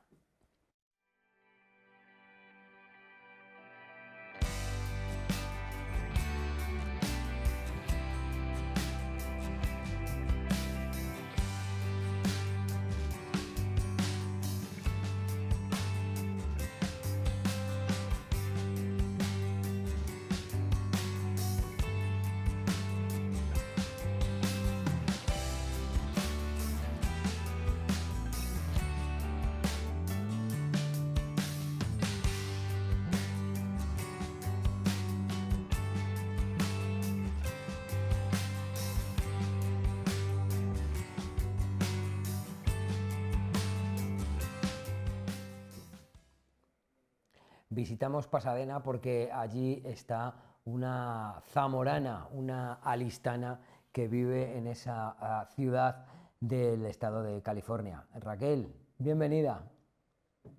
Hola Rafa, ¿cómo estás? Muy bien, ¿qué tal? ¿Qué tal estáis? La verdad es que hemos visto imágenes toda esta semana pasada y que, bueno, hemos visto que todavía aún continúan, que son francamente aterradoras, ¿no? Ese incendio que está devorando el estado de California. ¿Cómo estás? Pues bien, ahora bien. La verdad que sí, se pasaron horas y un par de días un poco de incertidumbre y también de tristeza de ver que al lado de Pasadena prácticamente la población de Altadena ha sido devastada por el incendio. Y estamos aquí cerca, entonces verlo de cerca es devastador. La verdad Pero es que... ya estamos aquí recuperándonos. La verdad es que ha sucedido a escasos kilómetros, ¿no? de donde tú estás. ¿Erais consciente de lo que se estaba viviendo? Porque es que el fuego, además, es lo que tú dices, es aterrador. ¿Lo vivisteis de esa forma? ¿Estáis tan cerca como para sentirlo así? Sí, claro, o sea, estamos a unos kilómetros del incendio Eaton, de uno de los dos grandes que se produjeron y bueno, estuvimos en alerta por poder tener aviso de evacuación durante un día hasta que bueno, los vientos cesaron un poco y ya pues la tranquilidad por lo menos de no ser evacuados, pero todavía con el humo alrededor y estar en medio de un incendio pues no es agradable. la verdad es que no, y además también lo conoces porque supongo que también seguiste la información de cuando hubo el incendio en la Sierra de la Culebra, ¿no? Claro que sí, además me tocó de cerca el segundo incendio, el de Los Acio, evacuaron mi pueblo, Abejera, y lo viví con incertidumbre también, sí, sí. Pues como le tocó ahora a mi familia, ¿no? El estar pendientes de si estaba bien, constantemente en contacto. Lo bueno es tener las comunicaciones tan al día que podemos en el minuto decir, pues estamos bien, estamos perfectamente y que no se preocupen allá. Y me imagino que además la habrás vivido de una manera especial, dado tu trabajo de botánica, ¿no? Me imagino que con más dolor. Sí, siempre los incendios siempre los he vivido igual cuando sabes que en la Sierra de la Culebra, aunque nunca habíamos tenido mega incendios como los de hace 2 años y medio, siempre ha habido incendios en verano y siempre hemos vivido incendios en Aliste, por desgracia. Y siempre se viven con tristeza de ver que hay parte de la diversidad que se pierde y bueno, animales que se ven desplazados. Y claro, cuando pues normalmente la gente también lo vive mucho más dramáticamente cuando se pierden casas y vidas humanas, que es lo peor que puede pasar. Pero lógicamente la pérdida de diversidad a mí me toca siempre. Hoy tenemos una historia de superación, de esas que nos hacen valorar lo que tenemos, de darnos cuenta de lo importante que es precisamente eso, saber apreciar. Tenemos el caso de alguien que gracias a la literatura pudo darle otro punto de vista a la enfermedad que había padecido. Tendemos a pensar en ello como una lucha. Yo creo que tampoco es a lo mejor el término exacto, sino que más bien una compañía, pero de eso mejor nos va a hablar Amanda. Amanda, bienvenida. Hola. ¿Podemos hablar de lucha Sí, con la enfermedad? Podemos tomarlo como muchos puntos. Podemos tomarlo como una lucha contra una enfermedad o podemos tomarlo como un aprendizaje. Si lo tomamos como lucha, entonces estaremos luchando toda la vida contra ella, porque al final el cáncer, aunque lo superes, seguirá estando en ti. Una persona que me dijo que un paciente de cáncer recordará todos los días que lo ha sido. Entonces, si pensamos en él como una lucha, pensaremos que estamos luchando toda la vida contra ello. Si lo pensamos como un aprendizaje, entonces todos los días recordaremos que hemos aprendido algo de él y seguiremos aprendiendo de esa enfermedad. Da gusto escucharte hablar. Oye, ¿cómo comienza en tu caso esa relación con esa enfermedad, de esa dichosa palabra? Tenía 6 meses, bueno, por lo que me han contado, ¿no?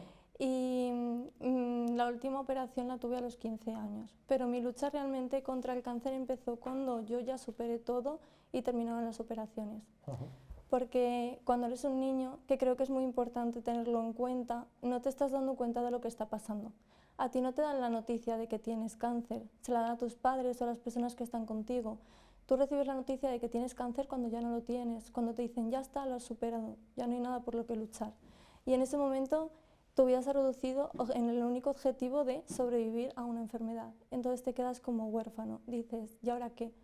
Y me pasó eso. Mi lucha empezó después de padecerlo y después de todas esas operaciones, porque mi objetivo ahora se había reducido a no saber qué hacer, porque mi objetivo era seguir luchando contra la enfermedad, superar todas las operaciones y estar bien de salud y bien y tranquila, y ya no lo estaba. No sabía que era una vida sin lucha porque nadie me había enseñado a vivir sin hacerlo, y empecé a luchar pero contra mi cabeza. Porque claro, la enfermedad es algo físico que otros van a tratar por ti. La lucha real viene en la mente, en lo que tú piensas, en cómo lo vas a abordar después.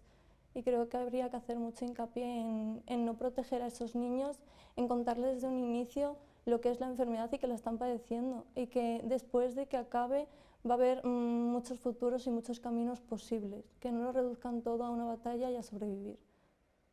Oye, me da gusto escucharte. Porque cuando llega alguien y te dice algo que te cambia el punto de vista, pues da gusto escucharlo, ¿no? Y te descoloca. Y dices, pues no sé qué seguir preguntándote. Y te lo digo porque normalmente piensas lo que estás diciendo, ¿no? Esa compañía que tienes con esa enfermedad, y piensas, te haces a la idea de que una vez que la has superado, que la has vencido, que a mí tampoco es una palabra que me gusta demasiado, a partir de ahí empiezas a disfrutar de la vida. Nunca lo había pensado que podía pasar como te ha pasado a ti. Eso también te tiene que descolocar. Claro, porque yo creo que eso nos pasa más bien a los niños. Porque cuando eres un adulto, lo que te descoloca es que de repente llega una enfermedad que todos los esquemas que tenías pautados los desmarque. Pero cuando eres un niño no tienes ningún esquema, no te has planteado unos objetivos ni un futuro. De repente tu vida se reduce a una enfermedad. No te ha dado tiempo a planificar el camino que quieres seguir. Entonces tu camino es ese. Cuando eres adulto, tu camino no era ese. Entonces de repente ves un agujero y te tiendes a sumerger. Nosotros crecemos en el agujero y tenemos que salir hacia arriba y el agujero es nuestra vida. Por eso creo que es importante.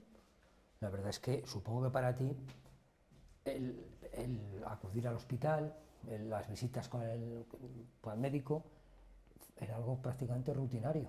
Hay mucha gente que no lo entiende, pero yo siempre digo que mi casa es aquel hospital.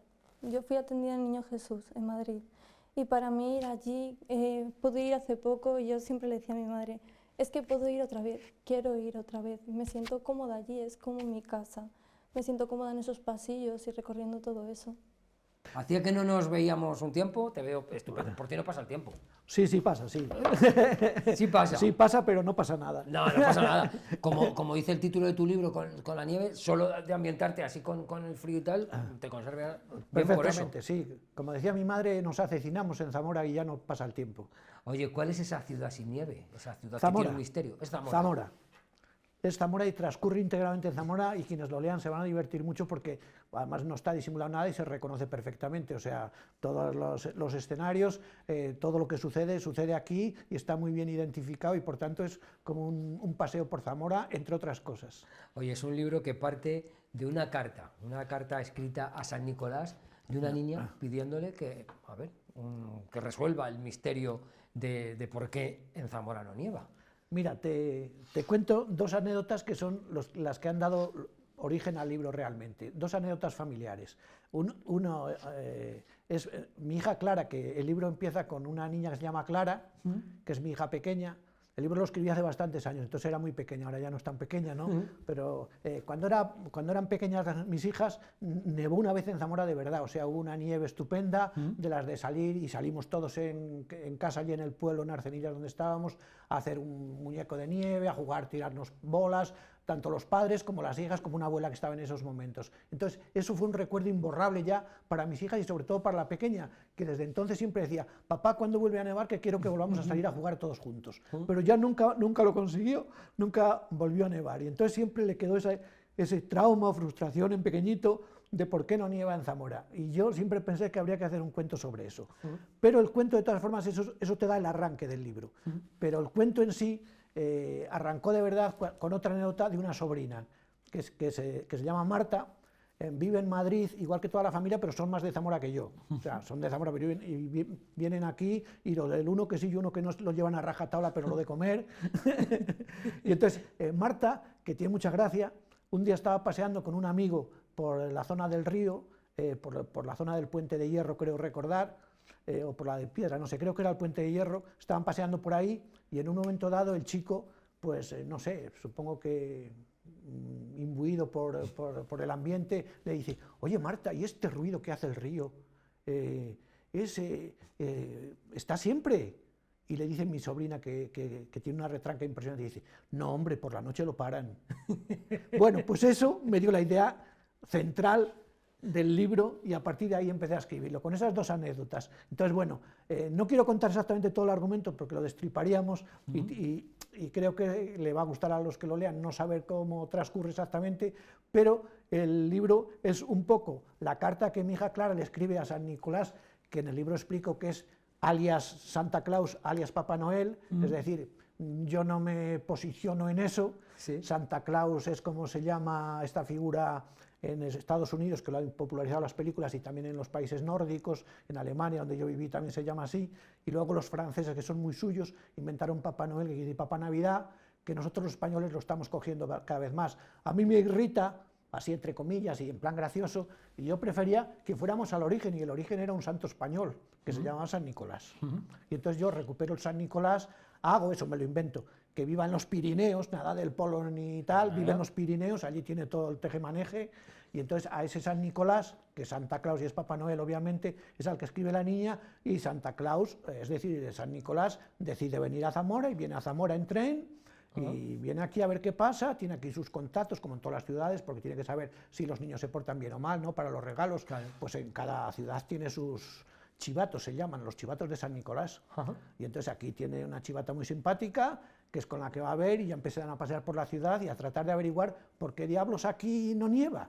En la ciudad, obviamente, en la provincia sí nieva, en Sanabria no se quejan, y en muchos otros sitios, pero en la ciudad casi nunca cuaja, hace tanto frío que o hiela o vienen las nieblas y no cuaja la nieve. Entonces San Nicolás, pues oye, por hacerle el regalo, el único regalo que quiere Clara, la del libro, por hacérselo, viene a averiguar qué pasa y acaba averiguándolo y acaba pues arreglando el tema para que vuelva a nevar alguna vez en Zamora. Vamos a cambiar de continente, nos vamos a poner boca abajo porque visitamos nuestras antípodas. Vamos a la ciudad más poblada del continente australiano. Vamos a visitar Sídney.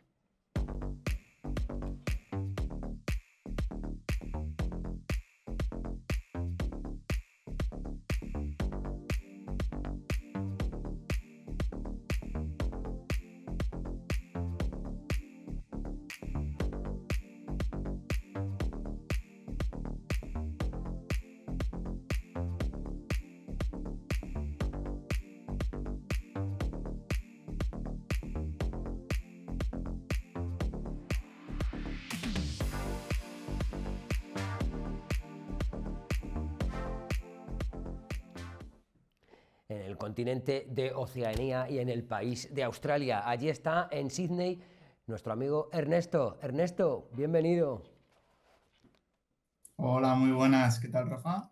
Muy bien. Oye, a ti te veo estupendo, te sienta fenomenal Sídney. Bueno, me sienta bien el verano. Ahora acabo de estar de vacaciones, en verdad, en la playa y bueno, el sol se agradece bastante esta época del año. La verdad es que, claro, como estamos con estas diferencias horarias e incluso estacionales, pues es verdad. ¿Cómo va a ser el día de hoy? Te lo digo porque como son 10 horas allí, ya sabéis todo lo que va a pasar. Pues bueno, poco más de lo mismo, la verdad. No hay mucho cambio. Pero aquí, claro, ya son las 9:10 de la noche, ya el día ha pasado y bueno, ha estado bien. Yo creo que va a ir bien para vosotros también. Seguro, seguro que sí. Oye, Ernesto, cuéntanos, ¿qué haces en Sídney? ¿Cómo un zamorano decidió irse para allá? Pues es una historia un poco curiosa. Yo la verdad empecé a trabajar en cocina cuando tenía 14 años. Empecé a trabajar en el Rincón de Antonio de Zamora. Y por la cocina acabé estudiando en San Sebastián, en el Basque Culinary Center. Entonces, allí durante los 4 años de carrera que tuvimos, había siempre lecciones teóricas, prácticas y luego prácticas en restaurantes también. Y los 2 primeros años eran dentro de España, tercer año te mandaban al extranjero y el cuarto todavía más lejos. Entonces mi tercer año me fui a Japón a hacer prácticas a un 2 estrellas Michelin. El cuarto año estuve en Sudamérica y cuando acabé la carrera dije, bueno, me tengo que ir a un sitio todavía más lejos. Y Australia siempre me llamó muchísimo la atención. Me pareció un lugar súper exótico. Y decidí venir hace 6 años. Vine con 2 compañeros de la universidad. Y desde entonces me quedé aquí. He seguido viajando muchísimo por todo el mundo. Pero en resumidas cuentas, lo que me llevó a Australia fue la curiosidad y la cocina, y lo que me mantiene aquí es un poco lo mismo. La verdad es que esa curiosidad, que es lo interesante a la hora de aprender, no hay aprendizaje sin curiosidad, hace que te hayas movido por todo el mundo y lo que dices, hayas recalado en Australia, que hayas recalado en Sídney. Oye, ¿cómo es la cocina de allí? Bueno, pues en sí la cocina en Australia es lo que llaman melting pot, que sería como una olla de fusión de distintas culturas. Hay mucha gente que viene, hay muchos inmigrantes de todo el mundo. No hay una cocina australiana de base, o sea, estaría lo que los británicos trajeron en su día, que fueron los que colonizaron el país. Y luego todos los grupos migrantes que han venido han traído como su propia cocina. Entonces, tú aquí en Australia puedes consumir un ramen fantástico, puedes comer una comida italiana sensacional, un helado espectacular, coreano, todo tipo de cocinas asiáticas son muy, muy buenas. Luego, el plato nacional yo diría que es pues, un poco el pie, como la tarta salada que hacen los británicos. Y luego hay muchísimos productos de muy buena calidad. Por ejemplo, Australia tiene un café fantástico, tiene muy buen pan de masa madre, tiene una carne muy buena, muchísimo ganado en extensivo. Es muy famoso por las ovejas también, frutas tropicales y demás. Entonces, bueno, tiene sus productos y la gente que viene aquí de todo el mundo los utiliza para hacer un poco sus recetas y recetas fusión. Disfruten de la compañía, disfruten los unos de los otros, porque lo hemos visto a lo largo de todos estos programas que hemos ido haciendo. El disfrutar es la clave. Nos lo han contado artistas, nos lo han contado cantantes, nos lo han contado poetas y nos lo han contado hasta psiquiatras. La clave de todo es la ilusión, es el disfrute, el sentir lo que estás haciendo y hacerlo también, que aunque, bueno, pues la calidad no sea la que tú muchas veces esperes, por lo menos la ilusión te llene. Nosotros nos vemos. Hasta la próxima.